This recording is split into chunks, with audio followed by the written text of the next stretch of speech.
Okay, good evening po sa ating lahat. 10:10, no? I love this time. 10:10 while making this vlog, no?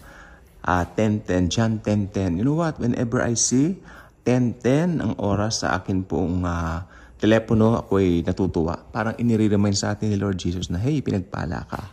Di ba? You are highly favored and greatly blessed, di ba? Dumating ako para bigyan kayo ng buhay na ganap at kasiyasiya. So, yan. Yan po ang oras ngayon. Thank you, Jesus, for that. Okay. So, ngayon po, isa pong latest, bago na balita na talaga po namang mga tatlo yatang vlogger na nakita ko ito na Christian vloggers na parang sinasabi nila itong pelikulang ito ay huwag panoorin, ganon. Unang-una po, tignan po natin yung lente o yung lens ng grace. Bilang Kristiyano, yan, tanungin ko po kayo, bakit ka ba Kristiyano? Sapagkat ikaw ay pinatawad, pinaburan, di ba? At binigyan ng buhay na walang hanggan ni Jesus, no?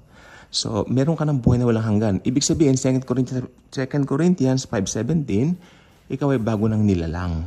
Okay. So, ang pelikulang ito, alam naman natin ang pinopromote nito, ako ay nagulat po talaga nung nakita ko po ito.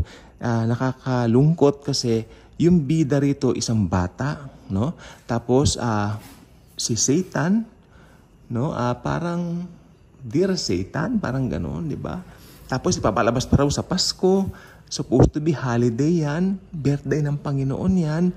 At I don't know. Pero pang holiday season, ganitong pelikula. Ako po, pag Kristiyano, ang aking stand po talaga dito, ganito lang po ang stand ko. Wala akong babanggitin na anything, pero ganito po. Pag Kristiyano ka alam mo ang tama at mali. Diba? Meron ka ng discernment. Tama ba yan o mali yan? Okay. Kasi talagang makikita mo naman talaga yung pagbabago ng panahon. Nitong mga nagdaang siglo, iba ang tinatawag na ugali o ways, gawi ng mga tao. Pero habang papalapit yung rapture, yung pagdagit ng Panginoong Jesus sa kanyang bride, tayo nga po yun mga Kristiyano, talaga makikita mo rin yung diwa ng mga tao nagbabago na. Yung mga dating hindi ginagawa na ngayon. OMG for that. Dahil tingnan po ninyo, pambatang pelikula, ganyan ang tema. Ay tanangin ko po kayo, pambata nga po ba yung pelikulang yan? Pero hindi po ako katulad ng ibang mga Christian vloggers na magsasabi na, wag panoorin. No. Atong sasabihin ko, bilang grace preacher, no? Sasabihin ko po siya ganito, binago na kayo ng Panginoon, ano ngayon ang discernment nyo? Panunuorin nyo ba yan o hindi? Kasi, unang-una, i-consider natin itong mga katanungan na ito. First, nakakalugod ba? Yan. Or should I say, nakakalugod ba sa Panginoon ng mga ganyang pelikula? Okay. Tapos, pangalawa, may pakinabang ba naman sa'yo?